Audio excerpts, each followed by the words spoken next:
Барлығыңызға сәлем, менің каналыма қош келдіңіздер.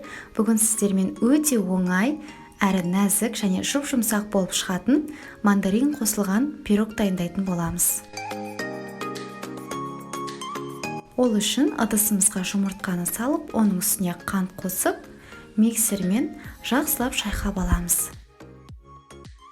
Біздің массамыз аппақ болып, 2 есе ұлғаю қажет. Сосын ұнға қопсытқышты салып, оны араластырып, 2 немесе 3 бөлікке бөле отыра, осылай електен өткізіп қосамыз. Електен өткізу өте маңызды, себебі біздің бисквитіміздің, яғни пирогымыздың жұп-жұмсақ әрі нәзік болуы осыған да байланысты. Және де видеода көріп отқаныңыздай, лопаткамен немесе ағаш таяқшамен астынан жоғары қарай араластырамыз. Венчик немесе миксерді мүлдем қолданбаймыз. Және де ұнды бірден барлығын салуға болмайды.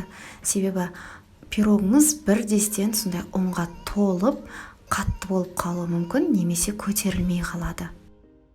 Ең маңыздысы осылай астынан жоғары қарай араластыру.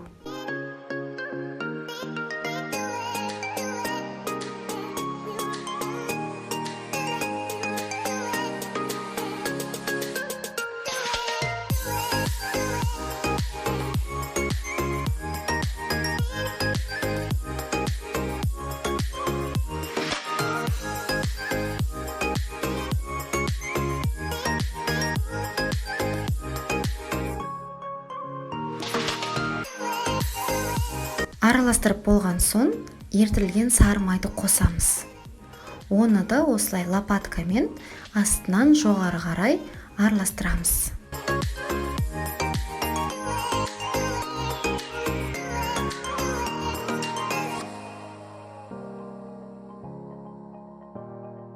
Қамырымыз осылай сұйықтығы болып шығады.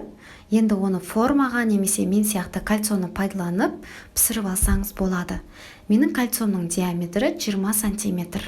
Егерде рецепті 2 есе көбейтетін болсаңыз, 26 см қолданасыз. Енді бұның бетіне мандаринді қойып шығамыз. Мандарин құрғақ, тәтті әрі сүйексіз болғаны өте маңызды. Сосын оны 180 градуста 30 минуттай пісіріп аламыз.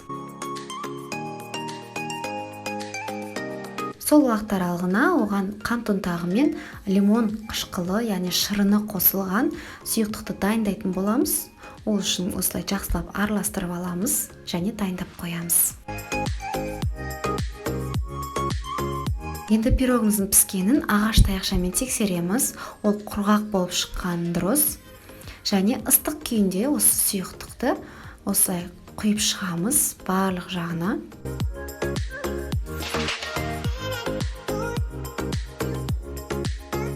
Сосын оны кисточкамен осылай дұрыстап барлығын жағына жететіндей етіп жағып шықсаңыз болады.